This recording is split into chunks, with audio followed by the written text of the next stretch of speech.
Non, parce que ce qu'il aurait fallu déjà définir, c'est le pire, c'est quoi? Parce qu'en fait, vous n'étiez pas tout à fait dans le même duel. Parce qu'il dit le pire, ça pourrait être encore pire que ce que c'est aujourd'hui. Mais déjà tu l'as dit, c'est un désastre. Donc le pire, oui, tu peux le craindre, de fait, parce qu'il est déjà là. Alors peut-être qu'ils remonteront, parce qu'on peut toujours estimer que finalement, comme c'est Bordeaux, on va trouver de l'argent, on va trouver quelque chose qui à un moment permettra de relancer le club. Mais aujourd'hui, on est au bas du bas. Déjà, si ça se trouve, ils vont descendre encore plus bas, ça, on n'en sait rien. Il n'y a même pas la certitude qu'ils soient en National 1. Donc ça, c'est la première chose.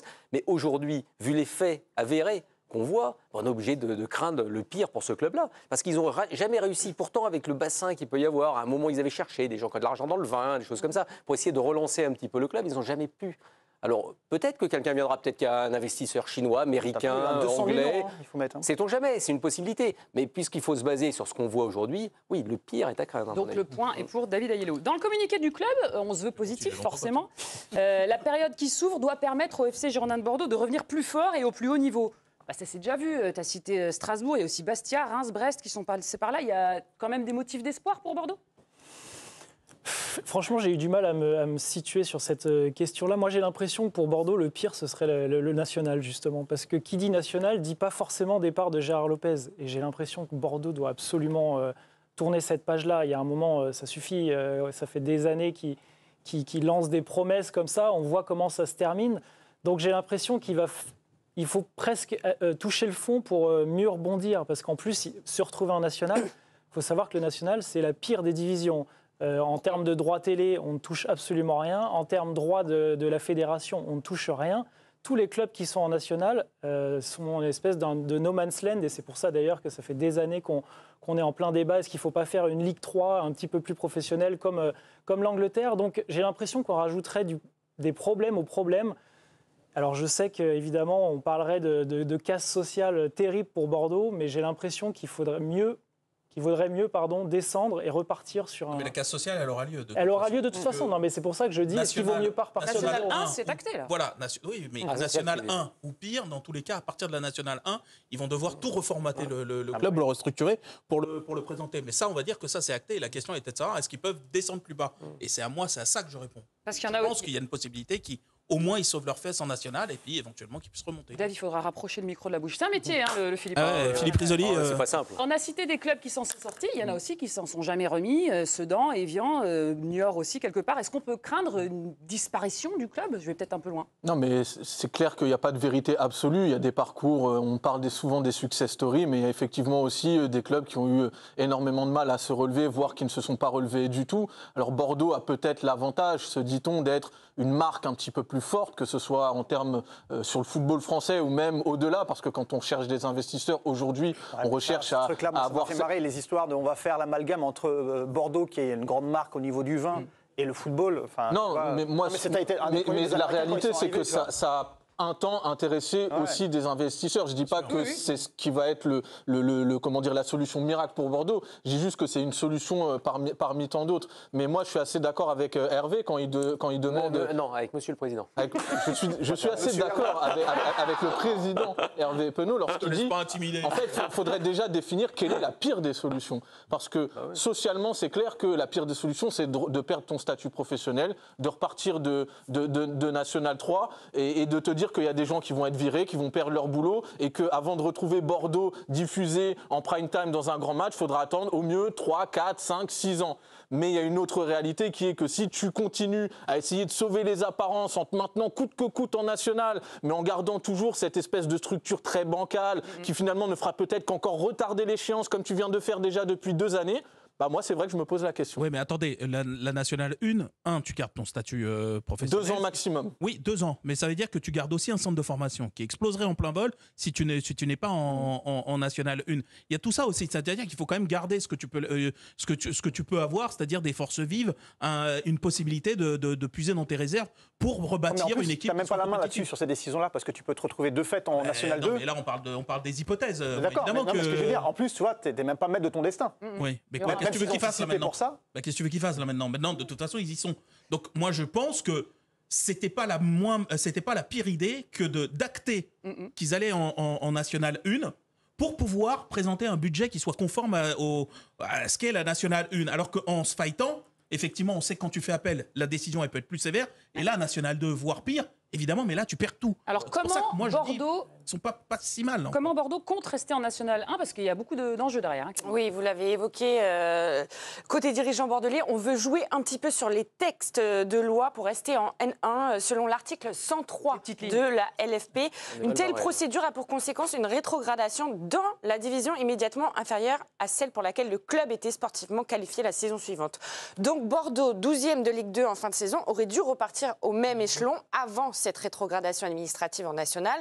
Deux options. Les instances du foot français considèrent que le redressement judiciaire est intervenu alors que les Girondins se trouvaient déjà en national et donc là, forcément, ils rebasculent en N2 et non plus N1. Ou soit on considère que ce redressement les rétrograde uniquement de la Ligue 2 à la nationale 1. Première conséquence du redressement, vous l'avez un petit peu évoqué, c'est le gel de toutes les dettes sociales et fiscales. Ensuite, il est peu probable que Bordeaux dispute ses matchs au Matmut Atlantique la saison prochaine, mais surtout, c'est là où ça compte et Dave l'a déjà évoqué.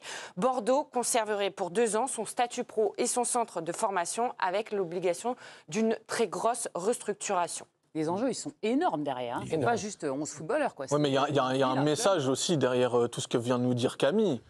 C'est que le Bordeaux, depuis 2 ans, vit très largement au-dessus de ses moyens. Et c'est aussi, et c'est l'erreur. Enfin, l'erreur originelle, elle n'est pas là. Pour moi, on oublie aussi un petit peu vite que c'est aussi des échecs sportifs qui ont amené Bordeaux à cette situation. D'abord, échec du maintien en Ligue 1 il y a 2 ou 3 ans. Ensuite, 2 échecs consécutifs de montée en Ligue 2 avec des budgets qui avaient pourtant été surboostés par Gérard Lopez parce que justement, c'est le parti pris qu'il avait eu. C'était de ne pas végéter en Ligue 2, mais tout de suite de remonter. Mais là, Bordeaux, aujourd'hui, même s'il restait en N1, on parlait du centre de formation. Est-ce qu'on est vraiment certain qu'ils ont le train de vie aujourd'hui pour entretenir un centre de formation, pour aller jouer au Matmut Atlantique? Enfin, tout ça, c'est aussi des frais importants. J'ai vu un papier dans l'Équipe aujourd'hui, là. Très bon journal. Un excellent journal de M. Doucet, et qui expliquait que même Baptiston, même les gens qui s'occupent du centre de formation, aujourd'hui, ils n'ont aucune certitude. Ils ne savent pas si... parce que même si tu as la possibilité de le conserver, mais s'il n'y a plus rien...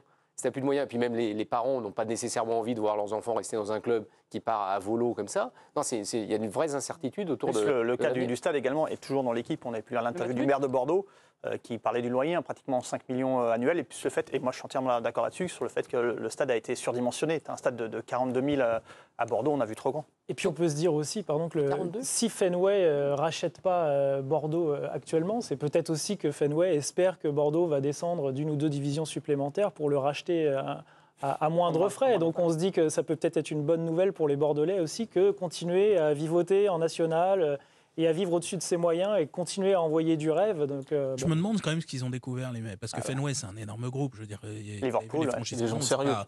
C'est pas des clubs de village qu'ils ont. Donc pour qu'ils soient à ce point effrayés sur ce qu'ils ont vu, à mon avis, c'est pas la question uniquement du loyer ou des droits télé qui ont les dettes de aussi, façon résiduelle. 42 millions à effacer. Bien sûr, les dettes, mais on parle quand même d'un énorme groupe. Moi, je me demande ce qu'ils ont découvert en mettant le nez dans les comptes. On sait que la gestion de Gérard Lopez, elle n'a pas toujours été évidente. On l'a vu à Lille. Ouais, non, mais on garde des précautions oratoires, on va dire. Dans d'autres clubs où il est passé, il y a eu quand même des dégâts. Et je pense que quand ils ont mis le nez dedans Fenway, je pense qu'ils ont vu des choses qui n'étaient pas claires. Je pense qu'ils ont vu des choses très très compliquées et des choses qui peuvent bloquer justement le développement de ce club. Moi, en l'état, je pense que c'est fichu. Maintenant, en redescendant à l'échelon inférieur, donc le national, comme c'est acté, peut-être que... Et pourtant, la mairie était prête à faire un effort et sur le prix du loyer. C'est pour ça que je dis qu'il doit y avoir autre chose. Donc c'est pareil, quand un investisseur qui vient et si on te dit oui, on est prêt à discuter, oui, mais on a discuté sur quoi, tu vois? Pour un investisseur, il faut des garanties quand même à un moment. Non, mais ils les auraient eu, je veux dire, le loyer, puisque la mairie... C'est pas comme. Non, mais c'est facile de dire ça parce que c'est des moyens publics. À un moment, tu dis tu as 5 millions à rembourser, c'est pas pour rien. Sauf que c'est pas comme un bailleur de commerce ou un bailleur d'un loyer privé où si toi tu peux pas honorer tes créances, ils mettent quelqu'un d'autre. Là, ils ont pas quelqu'un d'autre à mettre. Donc, je crois que quand tu arrives et que tu es en position de négocier, tu es en position un peu de force quand même. Donc, je crois pas que l'enjeu il était vraiment là. Je pense que si tu avais besoin d'étaler, d'effacer quelques créances, je pense qu'ils auraient été prêts à le faire pour pouvoir mettre quelqu'un dans leur stade. S'ils l'ont pas fait, c'est qu'il y a autre chose que ces histoires de loyer, à mon avis. Est-ce que ça vous attriste? Est-ce que vous avez de la peine pour Bordeaux? Est-ce que c'est un drame pour le foot français ou bien finalement... Non, mais moi, je repensais, alors...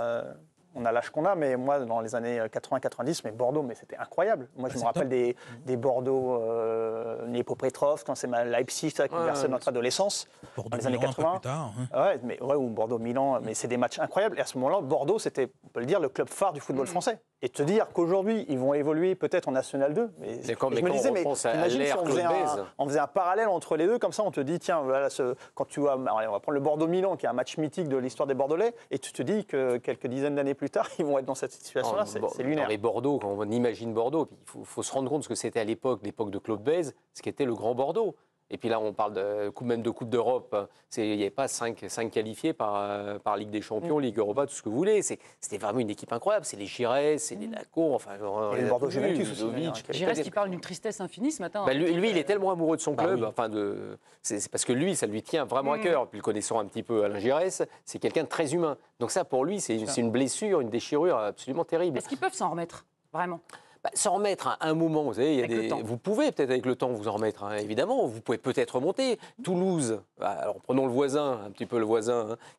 Toulouse a pu remonter à un moment, était en national, ils sont remontés aussi. Il y a eu moins de grandes années à Toulouse. C'est vrai, c'est vrai. Mais il n'empêche qu'on est capable de remonter, heureusement, parce que comme on l'a dit, c'est quand vous touchez le fond à un moment, vous pouvez que remonter de toute façon. Parce que là, on parle d'une grande ville, d'un grand bassin quand même. Donc à un moment, c'est aussi dans les grandes villes que vous avez les grands clubs en général. Donc il y a bien un moment, quelqu'un qui arrivera, peut-être, qui mettra soit l'argent qu'il faut, mais surtout restructurer d'abord tout ce qui se passe. Il y a une vraie fanbase à Bordeaux. Ouais, alors la fanbase, je te la redonne la main après, mais c'est Benoît Trémoulinas qui disait ces jours-ci, ou je ne sais plus dans quelle émission, que le public se désintéressait de plus en plus pour aller au rugby. C'est là, à mon avis, la grande différence que j'évoquais tout à l'heure avec Strasbourg, c'est que Strasbourg, ils font leur dernière saison nationale avec 16 000 de moyenne. Je veux dire, en national, donc c'est lunaire. C'est vrai que c'est dingo. Et ça n'existera pas à Bordeaux, hélas. On t'a coupé, Olivier, pardon. Je suis pas sûr, parce qu'il y a quand même une base de fans importante. Et ça, on sait... Fanbase, c'est une fanbase. La première fois en anglais, il a été coupé, il s'est dit attends, je vais le switcher. La prochaine fois, c'est en danois.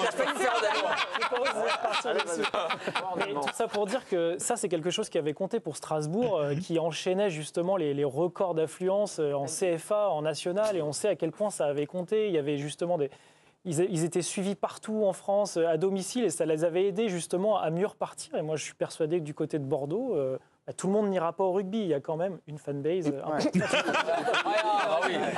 Alors qu'au rugby, il n'y a pas de fanbase. Et puis ça reste à ce stade le club principal, si ce n'est le seul, dans une région qui est, on va dire, dominée par le rugby, culturellement parlant, historiquement parlant. Moi, je vois les enjeux qu'il y a autour de Bordeaux, mais même en termes de maillage par rapport aux ligues amateurs autour et au fait de justement faire remonter les mômes dans un grand club. Enfin, la disparition de Bordeaux, elle n'a pas juste un enjeu par rapport au club en lui-même, c'est par rapport au football dans toute une région. Et moi, je trouve qu'il y a un lien peut-être à faire aussi avec la nature d'un éventuel projet de reprise, parce que si on continue d'attendre que ce soit des fonds étrangers qui arrivent d'on ne sait où, et qu'on reproduit un schéma plus ou moins à l'identique avec ce qui a amené Bordeaux à cette situation, est-ce que finalement l'idée ce serait pas de prendre la tangente et d'aller sur un projet peut-être un peu plus type Strasbourg ou type Bastia, où là il y a quand même au niveau local des entrepreneurs qui sont capables de s'investir, de s'impliquer. Je sais pas, peut-être que ça mettra plus de temps. Non, mais depuis il a changé de direction. C'est-à-dire qu'à un moment, de toute façon aujourd'hui dans cet univers, ils ont remporté une coupe de la Ligue. C'est vrai, mais c'est dans cet univers aujourd'hui ultra concurrentiel où arrivent les grands investisseurs qui ont plein d'argent, c'est difficile d'exister.